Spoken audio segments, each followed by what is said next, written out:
다윗이 거인을 침몰시키다. 사무엘상 17장 38절에서 58절 말씀입니다. 이에 사울이 자기 군복을 다윗에게 입히고 노투구를 그의 머리에 씌우고 또 그에게 갑옷을 입히매 다윗이 칼을 군복 위에 차고는 익숙하지 못하므로 시험적으로 걸어보다가 사울에게 말하되 익숙하지 못하니 이것을 입고 가지 못하겠나이다 하고 곧 벗고 손에 막대기를 가지고 시내에서 매끄러운 돌 5을 골라서 자기 목자의 제구 곧 주머니에 넣고 손에 물매를 가지고 블레셋 사람에게로 나아가니라. 블레셋 사람이 방패든 사람을 앞세우고 다윗에게로 점점 가까이 나아가니라. 그 블레셋 사람이 둘러보다가 다윗을 보고 업신여기니 이는 그가 젊고 붉고 용모가 아름다움이라. 블레셋 사람이 다윗에게 이르되 내가 나를 개로 여기고 막대기를 가지고 내게 나아왔느냐 하고 그의 신들의 이름으로 다윗을 저주하고 그 블레셋 사람이 또 다윗에게 이르되 내게로 오라. 내가 내 살을 공중의 새들과 들짐승들에게 주리라 하는지라. 다윗이 블레셋 사람에게 이르되 너는 칼과 창과 단창으로 내게 나아오거니와 나는 만군의 여호와의 이름 곧 내가 모욕하는 이스라엘 군대의 하나님의 이름으로 내게 나아가노라. 오늘 여호와께서 너를 네 손에 넘기시리니 내가 너를 쳐서 내 목을 베고 블레셋 군대의 시체를 오늘 공중의 새와 땅의 들짐승에게 주어 온 땅으로 이스라엘에 하나님이 계신 줄 알게 하겠고 또 여호와의 구원하심이 칼과 창에 있지 아니함을 이 무리에게 알게 하리라. 전쟁은 여호와께 속한 것인즉 그가 너희를 우리 손에 넘기시리라. 블레셋 사람이 일어나 다윗에게로 마주 가까이 올 때에 다윗이 블레셋 사람을 향하여 빨리 달리며 손을 주머니에 넣어 돌을 가지고 물매로 던져 블레셋 사람의 이마를 치매 돌이 그의 이마에 박히니 땅에 엎드러지니라. 다윗이 이같이 물매와 돌로 블레셋 사람을 이기고 그를 쳐 죽였으나 자기 손에는 칼이 없었더라. 다윗이 달려가서 블레셋 사람을 밟고 그의 칼을 그 칼집에서 빼내어 그 칼로 그를 죽이고 그의 머리를 베니 블레셋 사람들이 자기 용사의 죽음을 보고 도망하는지라. 이스라엘과 유다 사람들이 일어나서 소리 지르며 블레셋 사람들을 쫓아 가이와 에그론 성문까지 이르렀고 블레셋 사람들의 부상자들은 사라임 가는 길에서부터 가드와 에그론까지 엎드러졌더라. 이스라엘 자손이 블레셋 사람들을 쫓다가 돌아와서 그들의 진영을 노략하였고 다윗은 그 블레셋 사람의 머리를 예루살렘으로 가져가고 갑주는 자기 장막에 두니라. 사울은 다윗이 블레셋 사람을 향하여 나아감을 보고 군사령관 아브넬에게 묻되 아브넬아 이 소년이 누구의 아들이냐. 아브넬이 이르되 왕이여 왕의 사심으로 맹세하옵나니 내가 알지 못하나이다 하매 왕이 이르되 너는 이 청년이 누구의 아들인가 물어보라 하였더니 다윗이 그 블레셋 사람을 죽이고 돌아올 때에 그 블레셋 사람의 머리가 그의 손에 있는 채 아브넬이 그를 사울 앞으로 인도하니 사울이 그에게 묻되 소년이여 누구의 아들이냐 하니 다윗이 대답하되 나는 주의 종 베들레헴 사람 이새의 아들이니이다 하니라. 할렐루야. 우리 하나님께 감사와 영광의 박수 올려드리겠습니다. 축복된 주일 예배 자리에 나오신 성도님들과 지금 각 가정에서 실시간 온라인 생방송으로 동참하고 계신 국내의 모든 성도님들에게 하나님의 샬롬을 전합니다. 하늘의 문을 여서서 우리 한국교회가 굉장히 찬양하는 CCM 찬양인데 그 찬양 만드신 우리 김정석 목사님 또 CCM 찬양 사역자인데 오늘 오셔서 함께 정성껏 찬양을 섬겨주셔서 너무나 감사합니다. 우리 이번 여름 또 뉴젠 코로나 때문에 여름 수양회를 못했는데 대신 전국의 기독교 유적지를 찾아서 각 가정별로 이 패밀리 필그림 투어를 하면서 우리 자랑스러운 기독교 역사의 채취를 밟아가는 게 얼마나 좋았는지 모르겠습니다. 앞으로도 우리는 우리 자녀들에게 자랑스러운 믿음의 큰바의 얼굴들을 많이 가르치고 좋은 역사의식을 가지고 미래를 설계할 수 있는 그런 아이들 되게 교육할 것입니다. 우리 부모님들도 함께 많이 도와주시길 바랍니다. 우리 함께 기도하시고 말씀 보겠습니다. 사랑하는 아버지, 은혜를 감사합니다. 오늘 이 아침에도 주님 주실 능력의 말씀을 기대합니다. 부족한 종을 감추시고 오직 우리 주님 홀로 영광 받아 주시옵소서. 예수님 이름으로 기도했습니다. 아멘. 구약 성경에 나오는 가장 유명한 전투는 군대와 군대가 맞붙은 대규모 전쟁이 아닙니다. 구약 성경에 나오는 가장 유명한 전투는 용사와 용사가 1대1로 맞붙은 다윗과 골리앗의 대결이었습니다. 아마 예수 안 믿는 사람들도 이 다윗과 골리앗 얘기는 거진다 알고 있을 거예요. 그들은 일반적으로 이 약자가 강자를 이기는 기적 같은 반전의 심볼로 이 싸움을 이해하고 있습니다. 그러나 하나님 보시기에 다윗은 결코 약자가 아니었고 골리앗은 결코 강자가 아니었습니다. 지난주에 우리는 블레셋 침략군의 선봉장 골리앗이 40일 밤낮을 이스라엘 진영을 위협하면서 공포 분위기를 만드는 것을 보았습니다. 사울을 비롯한 이스라엘 모든 병사들은 골리앗과 칼 한 번 대보지 못한 채 두려움에 사로잡혀 아무것도 못하는 못난 모습을 보였습니다. 모든 이스라엘 백성들은 40일 밤낮을 골리앗을 보면서 골리앗에 대해서는 잘 알게 되었습니다. 그러나 다윗은 하나님을 잘 알고 있었습니다. 그래서 다윗은 골리앗을 보고도 두려워하지 않았고 오히려 그가 하나님을 모욕하는 것에 분노해서 자기가 그 골리앗을 죽일 것이라고 사람들 앞에서 선포합니다. 하나님의 영광에 대한 다윗의 열정이 골리앗에 대한 두려움을 넘어선 것입니다. 그러나 다윗의 이런 담대한 선포를 사람들이 다 좋게 생각한 것만은 아니었습니다. 다윗의 가장 가까운 사람부터 여기에 대해서 아주 불편한 감정을 가졌습니다. 사무엘상 17장 28절 보십시오. 큰형 엘리압이 다윗이 사람들에게 하는 말을 들은지라 그가 다윗에게 노를 바라여 이르되 네가 어찌하여 이리로 내려왔느냐 들에 있는 양들을 누구에게 맡겼느냐 나는 네 교만과 네 마음의 완악함을 아노니 네가 전쟁을 구경하러 왔도다.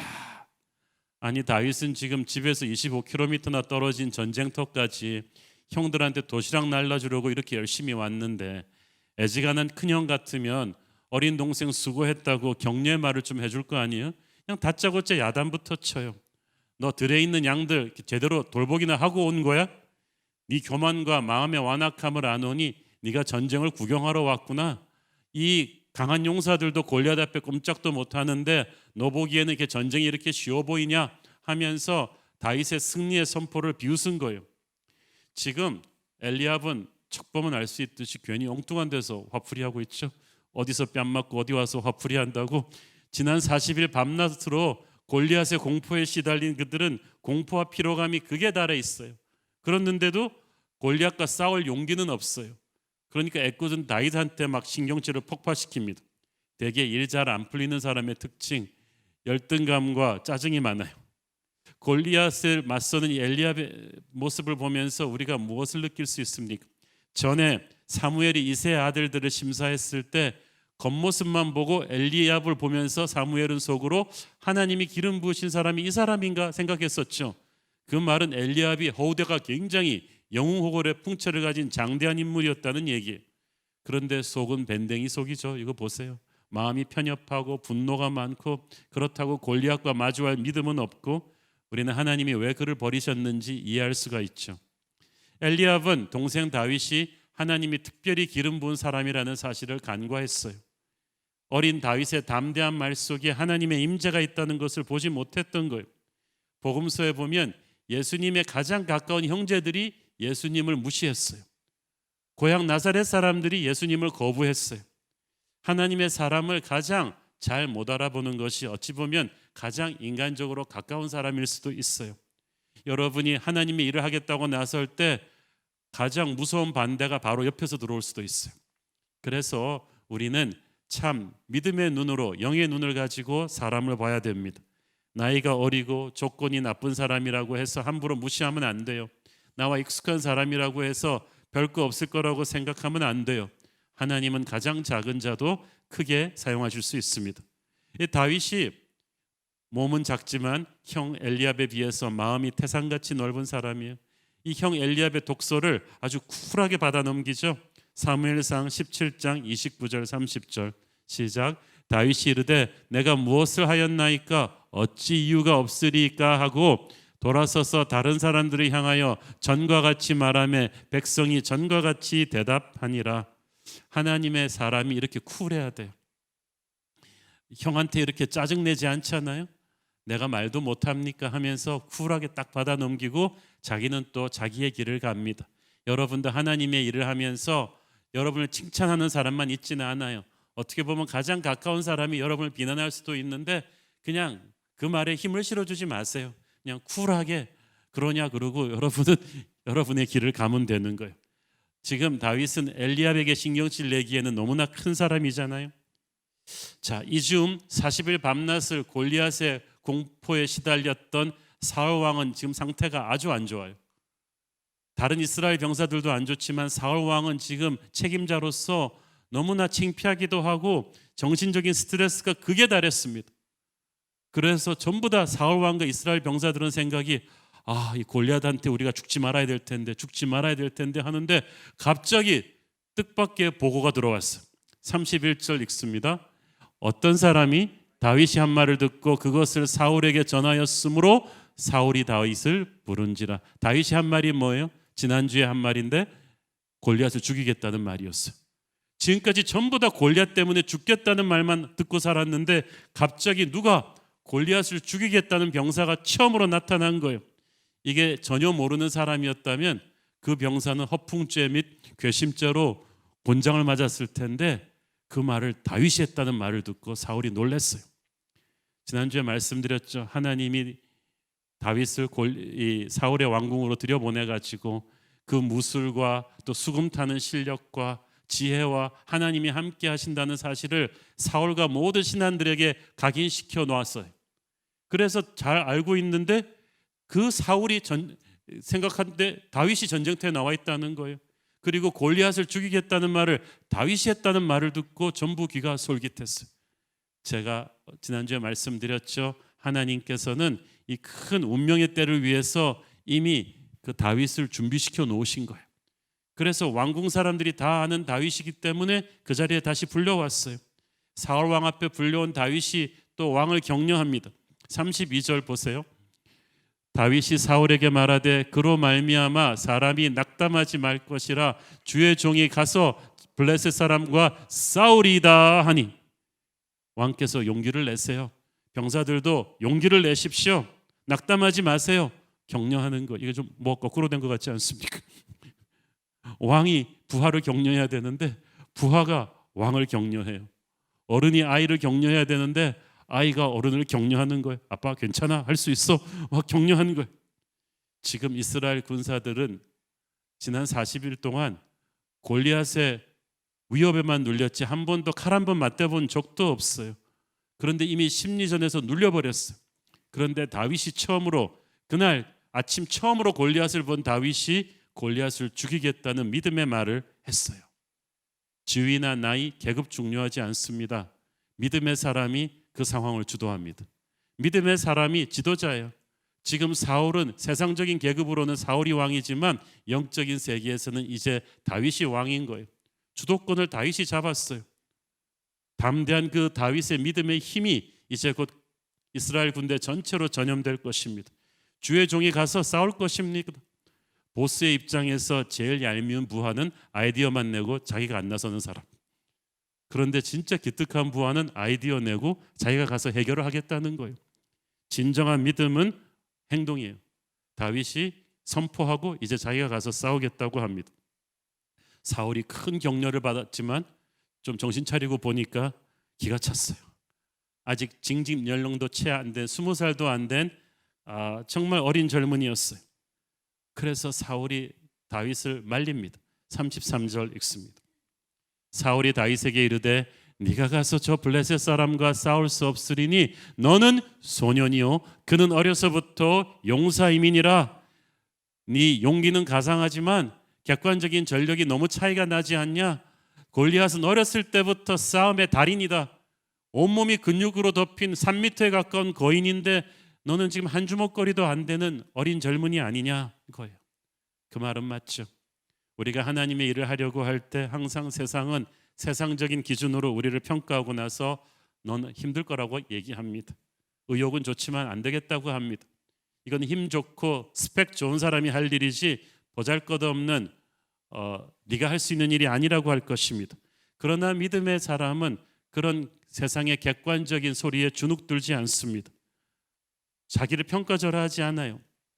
애꾸눈들만 모여 사는 섬에서는 두 눈 가진 사람이 비정상이라는 말이 있죠. 지금 이스라엘 군대가 단체로 영적 애꾸눈이에요. 하나님의 군대가 골리앗의 위협에 40일 동안 눌려가지고 아무것도 못하고 있어요. 두려움으로 인해서 영적인 눈이 어두워져 있어요. 그러니까 믿음의 사람 다윗의 포텐셜을 모르는 거예요. 다윗과 함께 자란 큰형 엘리압은 이것을 그냥 어린아이의 허풍으로만 여겼고 사울 왕도 네 힘으로는 안 된다 그러면서 다윗을 말립니다. 지척에서 다윗을 본 사람이 다윗의 영적인 잠재력을 몰라요. 다윗이 이 모든 반대를 무릅쓰고 출전합니다. 여러분도 여러분의 출전을 막는 반대 소리 때문에 그렇게 눌리지 마세요. 다윗은 철부지 소년이 아니었어요. 다윗이 그 사실을 왕에게 이야기해 줍니다. 34절 36절 읽습니다. 다윗이 사울에게 말하되 주의 종이 아버지의 양을 지킬 때 사자나 곰이 와서 양떼에서 새끼를 물어가면 내가 따라가서 그것을 치고 그 입에서 새끼를 건져내었고 그것이 일어나 나를 해하고자 하면 내가 그 수염을 잡고 그것을 쳐 죽였나이다.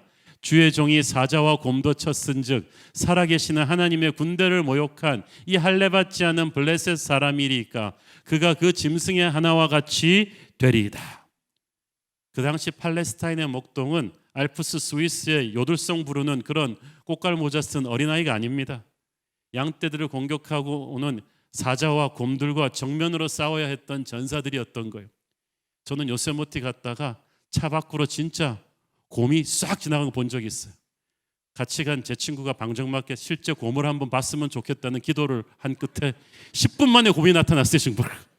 야생의 곰이 앞으로 확 지나가는데 누가 곰 보고 둔하다 그랬어. 총알같이 날아가요 곰이.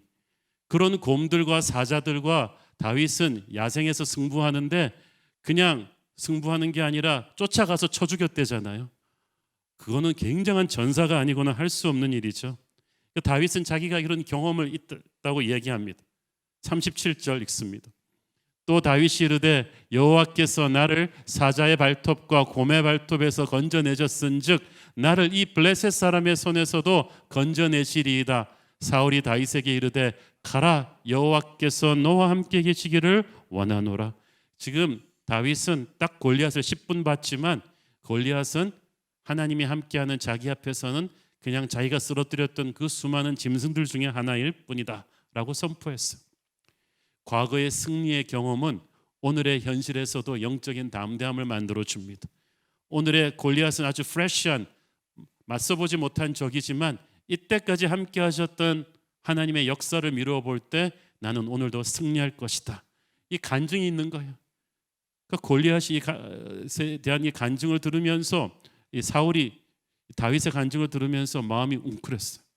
그래, 이 아이 같으면 골리앗을 이길 수도 있지 않을까라는 생각에 가라고 축복했어요. 이거 보통 결정 아닙니다. 왜냐하면 아무리 어린 다윗이지만은 지금 이스라엘 전체를 대표하는 전사예요. 이 장수들끼리의 싸움이 기싸움이거든요. 만약 다윗이 지면 블레셋은 곧 총공격을 감행할 수도 있었어요. 나라의 운명을 진 대표 선수로 보내는데 사울이 이것을 결정하고 보냈다는 건 놀라운 거죠. 하나님이 함께 하셨습니다. 그러면서 사울이 또 자기가 싸워야 되는데 다윗이 대신 나가니까 미안하잖아요. 그래서 갑옷이라도 자기 거를 입으라고 갑옷하고 칼을 내줬는데 사울은 보통 사람보다 머리 하나는 큰 거한인데 이게 사이즈가 맞나요? 도저히 막 다윗이 입고 걸어보다가 안 되겠으니까 익숙하지 않아서 이걸 못 입고 가겠습니다. 그리고 나서 사이즈 맞는 다른 병사 갑옷을 입은 것이 아니라 훌훌 다 털어버리고 갑옷을 안 입고 목동의 막대기와 물맷돌 5개를 골라가지고 갑니다. 성도가 하나님의 나라를 위해 싸울 때 우리는 세상적인 방식이 아니라 하나님의 무기를 사용합니다. 하나님의 나라가 돈이나 권력과 인맥 같은 세상적인 힘으로 이루어지지 않거든요. 근데 교회가 자꾸 세속화되면 세상의 힘을 빌려서 하나님의 일을 하려고 해요. 그러나 그런 세상적인 방법으로는 하나님의 나라를 제대로 전진시킬 수 없습니다. 하나님의 나라는 말씀과 기도를 통한 성령의 역사로 이루어질 것입니다. 그리고 그만하면 충분합니다. 말씀과 기도를 통해 성령께서 여러분 각자에게 부어주신 은사, 그 열정이 하나님의 나라를 확장시킬 것입니다. 세상은 돈과 권력으로 움직일지 몰라도 교회는 오직 나사렛 예수의 이름을 자랑할 것이고 다윗이 바로 그 믿음으로 골리앗과 맞선 것입니다. 또 한 가지 알아두셔야 될 중요한 사실이 하나 있는데 다윗이 가지고 갔던 이 물맷돌 던지기가 이 물매에 매서 돌을 한 바퀴 돌려서 픽 날리는 건데 아이들의 장난이 아니에요. 그 당시 정규 군사전에서 쓰였던 아주 놀라운 무술 중에 하나입니다. 사사기 20장에 보면 베냐민 지파 중에는 700명이나 되는 이 물맷돌 전문가가 있었는데 모두 전장에서 상대의 이마를 쳐서 즉사시키는 무술이에요. 이 물맷돌은 무조건 이마를 노려서 정확하게 던지는데 다윗은 목동 시절부터 이것을 들판에서 맹수들과 싸우면서 익혔다는 거예요. 이게 진짜 실전 경험이죠. 사람과 싸우는 것보다 무서운 거잖아요. 곰이나 사자는 정확하게 한 방에 명중 못 시키면 그 다음부터는 걷잡을 수 없이 흉포해지지 않습니까? 다윗이 경험이 많은 거예요. 그러니까 사울의 갑옷과 군복은 이스라엘 최고의 갑옷과 무기였지만 그건 사울에게 맞는 무기지 다윗에게 맞는 무기가 아니에요. 우리는 우리의 싸움을 딴 사람 갑옷 입고 싸울 수가 없어요. 또한 하나님이 주신 그 재능은 우리가 갈고 닦아야죠. 저 멀리서 물맷돌을 던져서 맹수의 이마에 명중시킬 정도면 얼마나 연습을 많이 했겠어. 보이지 않는 그 외로운 삶의 현장에서 다윗이 수없이 연습한 그 실력이 결정적인 순간에 하나님이 쓰신 거예요. 오늘을 땀 흘려서 사십시오. 결정적인 순간에 하나님께서 그 실력을 쓰실 거예요. 다윗은 실력도 실력이지만 준비성이 철저했어요. 물맷돌을 왜 5개를 집었냐? 어떤 성경학자는 이것은 블레셋의 5 부족을 상징하는 거 아니냐고 하지만 제가 보기에는 철저한 준비성이에요. 다윗은 하나가 던져서 안 되면 2개, 3개를 동시에 날릴 준비까지도 하고 싸움에 나갔던 것입니다. 자, 드디어 다윗이 출전했습니다. 이스라엘 진영에서 그래도 자기들 대표 선수가 출전하니까 막 함성 일어났겠죠. 그러니까 골리앗도 함성 일어나니까 이제 고개를 들어서 봅니다. 야, 40일의 침묵을 깨고 드디어 이스라엘 녀석들이 대표 선수를 내보내는구나. 어느 정도 무서운 장수를 내보내겠지 하고 기대감을 가지고 딱 보는데 이건 기같이 하는 거예요. 42절 읽습니다. 그 블레셋 사람이 둘러보다가 다윗을 보고 업신여기니 이는 그가 젊고 붉고 용모가 아름다움이라. 젊고 붉고 용모가 아름답다는 건 한마디로 말해서 너무 어리고 야리야리해 보였다는 뜻이에요. 그 당시 장수들끼리 마주설 때 일단은 체구와 갑옷으로 서로 기싸움을 하는데 근육질이 울퉁불퉁 튀어나온 그런 인물이 아니라 갑옷도 안 입은 너무나 앳돼 보이는 청년이 나오니까 그냥 나오자마자 다윗을 업신여겨 버렸습니다. 그리고 말합니다. 43절 블레셋 사람이 다윗에게 이르되 네가 나를 개로 여기고 막대기를 가지고 내게 나왔느냐 하고 그의 신들의 이름으로 다윗을 저주하고 갑옷도 안 입고 목동에 막대기만 들고 나왔으니 그 막대기는 개 잡는 데나 쓸 건데 네가 나를 그렇게 보느냐? 그렇죠. 그렇게 보고 나왔죠. 그리고 골리앗이 절대 해서는 안 될 짓을 하죠. 블레셋의 신들의 이름으로 다윗을 저주합니다. 그것은 하나님을 모독하는 일이었습니다. 그래서 골리앗이 지금 다윗한테 퍼붓는 말들을 보면 마귀가 교회를 공격하는 그 패턴이랑 비슷합니다. 44절 읽습니다. 그 블레셋 사람이 또 다윗에게 이르되 내게로 오라. 내가 네 살을 공중의 새들과 들짐승들에게 주리라 하는지라. 골리앗은 그렇다고 해서 다윗을 봐줄 생각은 추호도 없었어요. 너의 살을 짐승에게 주겠다는 말은 무슨 말이에요? 아주 잔인하게 너를 죽여버리겠다는 것이죠. 시체도 찾을 수 없도록 무섭게 너를 죽이겠다. 그래서 이스라엘 군대 전체의 기선을 제압해버리겠다는 흉포한, 보통 사람은 들으면 그냥 몸이 마비되는 것 같은 위협을 했는데 문제는 상대가 다윗이었다는 거예요. 다윗은 40일 동안 골리앗의 흉포한 모습에 겁질려 있던 다른 이스라엘 군대와는 달랐어요. 말씀드렸잖아요, 지난 주일에. 그날 아침에 와서 골리앗 처음 보고 본지 1시간 만에 나가는 거예요, 지금 전쟁을. 그리고 그것이 오히려 다윗으로 하여금 골리앗을 두렵게 하지 않게 했습니다. 45절 읽습니다. 다윗이 블레셋 사람에게 이르되 너는 칼과 창과 단창으로 내게 나오거니와 나는 만군의 여호와의 이름 곧 네가 모욕하는 이스라엘 군대의 하나님의 이름으로 네게 나아가노라.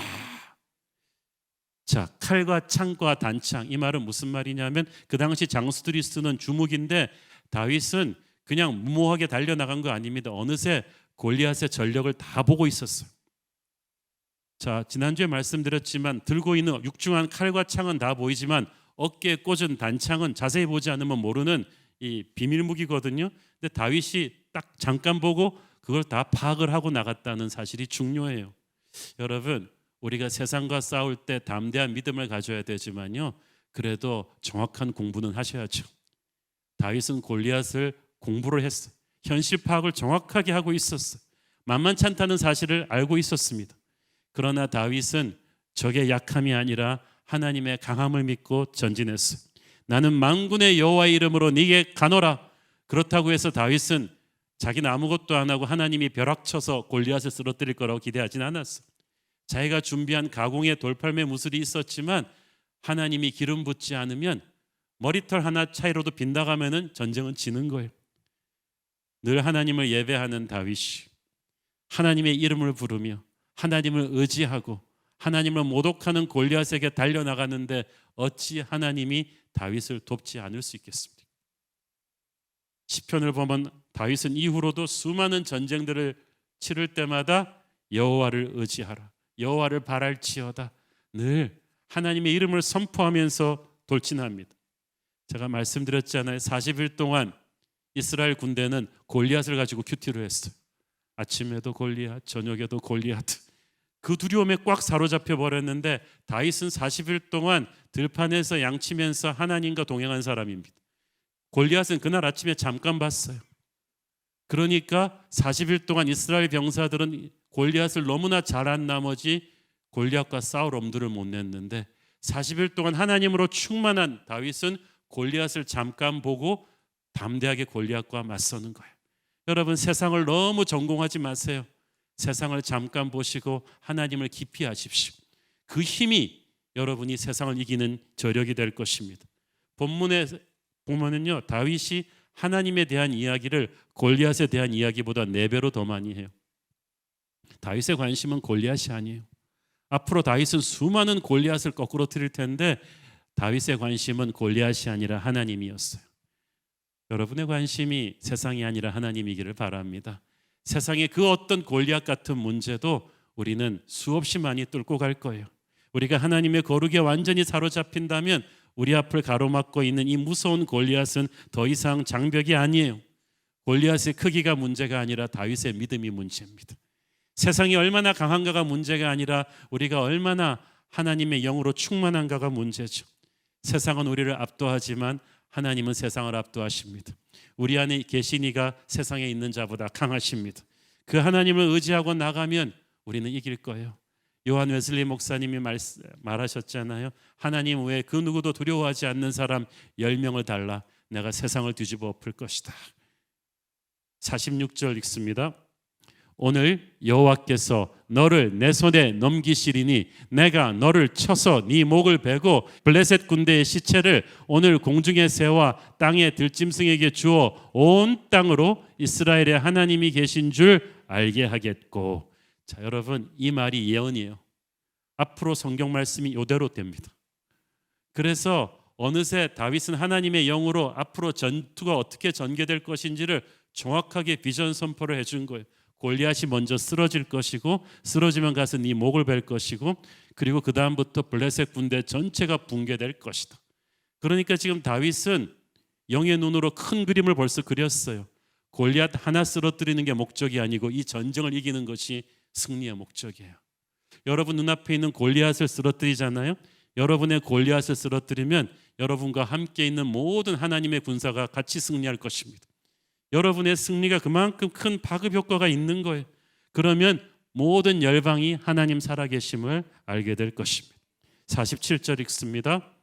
또 여호와의 구원하심이 칼과 창에 있지 아니함을 이 무리에게 알게 하리라. 전쟁은 여호와께 속한 것인즉 그가 너희를 우리 손에 넘기시리라. 이 무리가 누구예요? 칼과 창을 앞세우는 블레셋의 이 마귀들에게, 세상 권세들에게, 돈이면 다 된다고 생각하는, 권력이면 다 된다고 생각하는 이들에게 결코 칼과 창의 세상 힘으로 승리하지 않는다는 것을 내가 보여줄 것이다. 전쟁은 하나님께서 승리를 주시는 것이지 세상으로적인 힘을 휘두르는 흉포한 무리가 아니다라는 것을 다윗이 선포합니다. 드디어 결투가 시작됐습니다. 여러분, 참 사무엘상 17장이 골리앗과 다윗의 대결에서 실제 다윗과 골리앗의 전투는 몇 절 안 돼요. 이때까지 다 이게 지금 영적인 준비예요. 골리앗이 먼저 다윗 쪽으로 다가오는데, 여러분, 어렸을 때 우리가 주일학교에서 골리앗과 다윗을 볼 때는 둘 사이에 아무도 없고 평지에서 둘이 달려나가 붙죠. 그게 얼마나 잘못된 것이었는지를 41절을 보십시오. 블레셋 사람이 방패든 사람을 앞세우고 다윗에게로 점점 가까이 나아가니라. 골리앗과 다윗 사이에 누가 있어요? 방패를 든 골리앗의 경호병이 앞에 나왔다는 거예요. 자, 이상하잖아요. 골리앗은 머리서부터 발끝까지 온몸을 첩첩이 갑옷으로 무장하고 있는데, 그리고 다윗은 갑옷도 안 입었는데, 그리고 골리앗이 큰 소리 뻥뻥 치는 대로 자기는 무서운 용사고 다윗은 아무것도 아니라면 굳이 그 무장한 상태에서 또 집채만한 방패를 든 방패병을 굳이 앞세우고 이중보호막을 치고 전진할 이유가 없잖아요. 그 말은 무슨 말이냐 하면, 골리앗이 뻥친 것에 비해서 속으로는 두려움이 있었다는 거죠. 아니, 생각해보면 지금까지 블레셋과 이스라엘이 40일 밤낮을 대치하면서, 그것도 이상해요. 골리앗이라는 엄청난 전사가 있는데 블레셋은 왜 골리앗을 앞세워서 첫날부터 이스라엘을 공격하지 않았을까요? 이미 이스라엘 병사들의 눈에 공포심이 가득했다는 거 다 보이는데, 손자병법에도 보면 저기에 기가 쇠할 때는 바로 공격하고 저기에 기세가 강할 때는 물러서라고 했는데, 이스라엘의 기세가 땅에 떨어져 있는데 왜 바로 공격 안 하고 40일을 끌었겠어요? 그것은 골리앗이나 블레셋 군대가 속으로 어느 정도 겁먹고 있었기 때문이에요. 왜 겁을 먹었느냐 하면, 블레셋의 무기나 모든 전투력과 병력은 절대적인 우위를 점했음에도 불구하고 지난 몇십 년 동안 큰 전쟁 2번을 치러서 2번 다 이스라엘에 패배했거든요. 40년 전에 사무엘이 이끄는 이스라엘에게 에베네셀에서 질 수 없는 전쟁을 패했더니, 20년 전에 요나단이 이끄는 사울의 군대에게 또 질 수 없는 전쟁을 패배하고 나서 블레셋은 멘붕이 왔어. 객관적인 전력은 항상 우리가 우위인데 이스라엘에게 왜 큰 전쟁만 하면 지지? 보이지 않는 하나님의 역사가 있다는 걸 알아요. 그러니까 골리앗 같은 장군을 앞세우고도 이게 좀 두려운 거예요. 전면전을 펼치기가. 그래서 어떻게 해요? 위험만 가합니다. 마귀가 그래요. 교회를 공격할 때 허장성세가 심합니다. 교회 머리이신 예수님을 상대로 이길 수 없다는 걸 알기 때문에 전면전을 기피합니다. 대신 몸된 교회 지체들인 우리들을 위협하는 거예요. 교회를 두렵게 합니다. 기싸움에서 꺾어갖고 스스로 붕괴하게끔 만드는 것인데, 은근히 속으로는 교회의 반격을 두려워하고 있다. 그렇게밖에는 설명이 안 되죠. 자, 드디어 이제 결전의 순간이 왔어요. 48절 읽습니다. 블레셋 사람이 일어나 다윗에게로 마주 가까이 올 때에 다윗이 블레셋 사람을 향하여 빨리 달리며, 자, 지난주에 언급했듯이 40일 밤낮을 이들이 대치하는데 이스라엘 진영과 블레셋 진영 사이에 골짜기가 있었다고 했죠. 그러면 그 골짜기 가운데로 골리앗이 내려와서 싸움을 거는 거예요. 그런데 40일 동안 점점 골리앗이 이스라엘 진영으로 가까이 올라왔다고 했죠.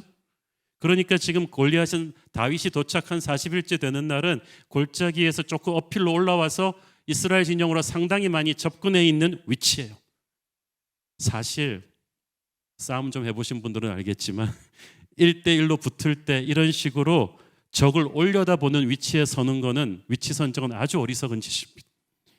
그런데 골리앗은 워낙 교만이 충만하셔서 감히 누가 나와 싸우겠느냐는 생각에 한 번도 1대1 결투에서 져본 적이 없는 오만함으로 아주 불리한 위치 선정을 밑에서 위로 올려다보는 위치 선정까지 올라왔어요.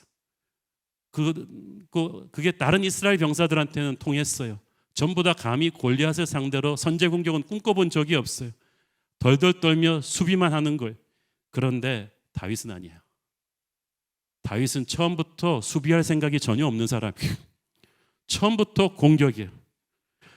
골리앗은 이런 상대랑 한 번도 맞서본 적이 없어요. 이때까지 적어도 골리앗이랑 붙으면요, 애지간한 용사도 이렇게 눈치를 보면서 탐색전을 하면서 신중하게 들어오지, 다윗처럼 아무 생각 없이 그냥 처음부터 공격으로 들어오는 적을 만나본 적도 없는 데다가 사이즈는 골리앗이 크지만 기동력은 상대가 안 되죠. 왜냐하면 다윗은 지금 몸도 호리호리한 데다가 산과 들에서 맹수들과 쫓아다니면서 뛰어다닌 다윗이에요. 거의 타잔급입니다, 이 사람은. 몸에 갑옷도 걸치지 않았어요. 게다가 결정적인 위치 선정, 위에서 아래로 내려오고 있다. 위에서 아래로 처음부터 탐색전도 없이 총알같이 내려오니까 골리앗은 순식간에 아마 다윗이 이 위치까지도 놓쳐버렸을 거예요. 당황했을 거예요. 골리앗뿐 아니라 그 앞에 골리앗을 지키고 있던 방패병도 굉장히 당황했을 것입니다. 여러분, 여기서부터 벌써 다윗이 기세를 잡았어요. 우리가 세상 권세와 싸울 때 어기적거리면 안 돼요. 그래서 새벽 기도해야 되는 거예요. 반드시 이기겠다는 의지를 가지고 처음부터 수비를 생각하지 말고 새벽을 깨우면서 공격하는 거예요. 빠른 결단력이 오히려 적을 당황시킬 것입니다. 세상은 세상을 두려워하지 않는 교회를 두려워하거든요. 자, 그리고 49절, 손을 주머니에 넣어 돌을 가지고 물매로 던져 블레셋 사람의 이마를 치매 돌이 그의 이마에 박히니 땅에 엎드러지니라. 자, 이 짧은 말 같지만 골리앗은 다윗의 막대기는 보았지만 물맷돌은 보지 못했어요. 다윗은 골리앗의 무기를 다 알고 있었지만 골리앗은 다윗의 결정적인 무기를 몰랐어요. 왜? 교만했으니까. 자, 그리고 제가 항상 어릴 때부터 그 생각이 들었어요.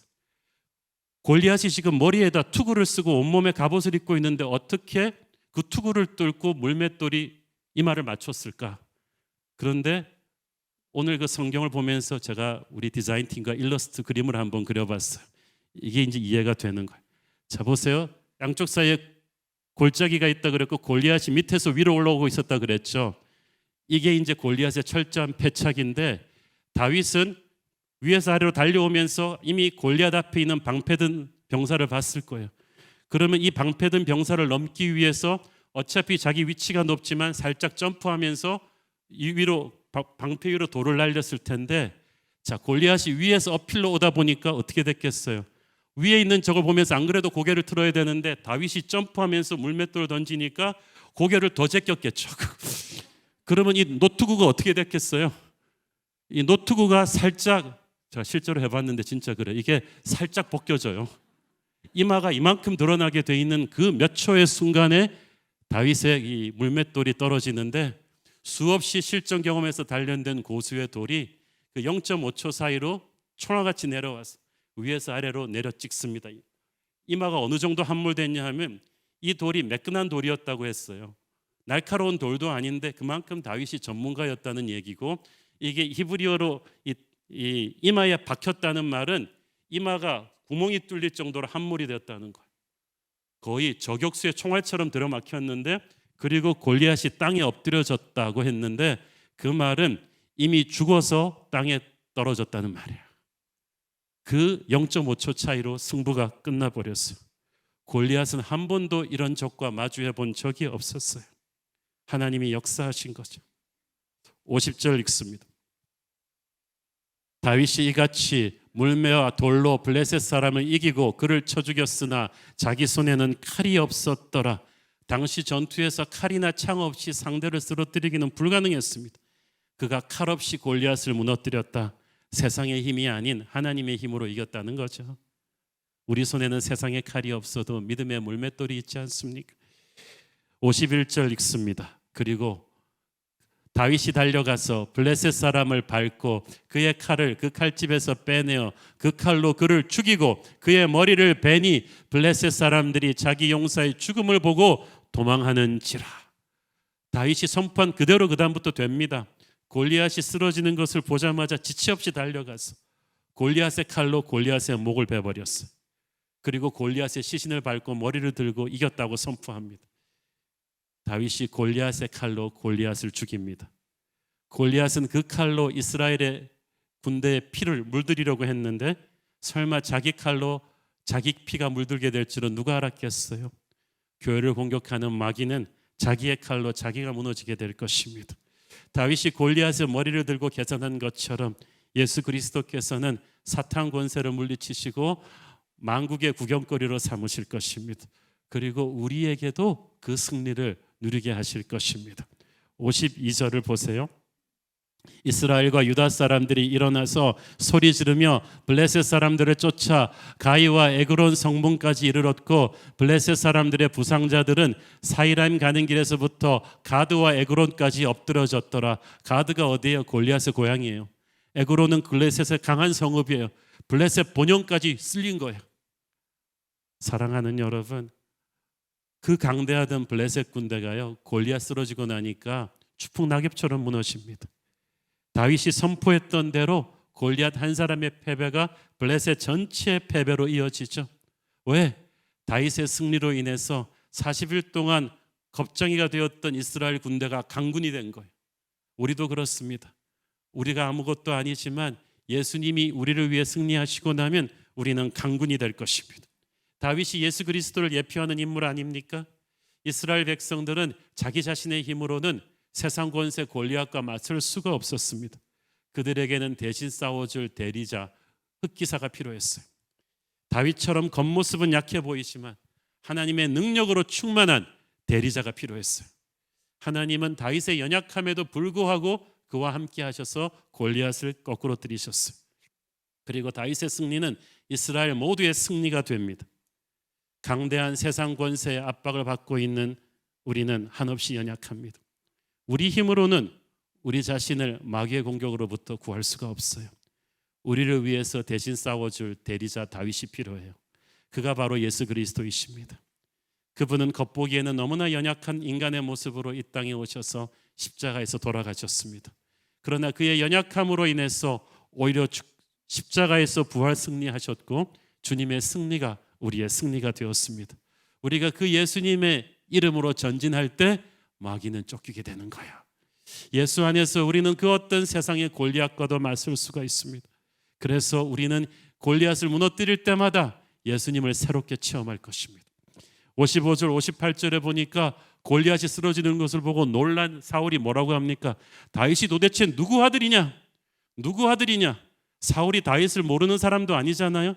왕궁에 드나드는 다윗을 이때까지는 좋은 부하로만 알았지만 골리앗 쓰러뜨리는 걸 보고는 기절했어요. 보통 사람이 아니구나. 나 다윗에 대해서 알고 싶다.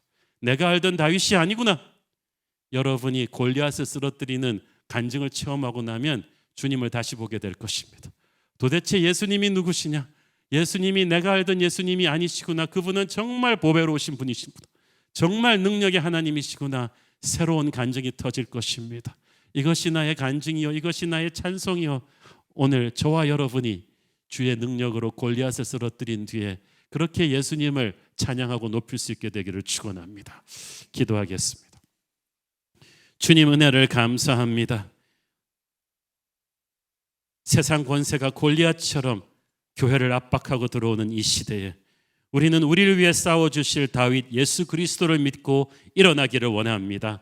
교회가 주님의 이름으로 일어날 때 그 어떤 세상 권세도 무너질 줄을 믿습니다. 우리가 주 안에서 승리하게 하옵소서. 예수님 이름으로 기도했습니다. 아멘.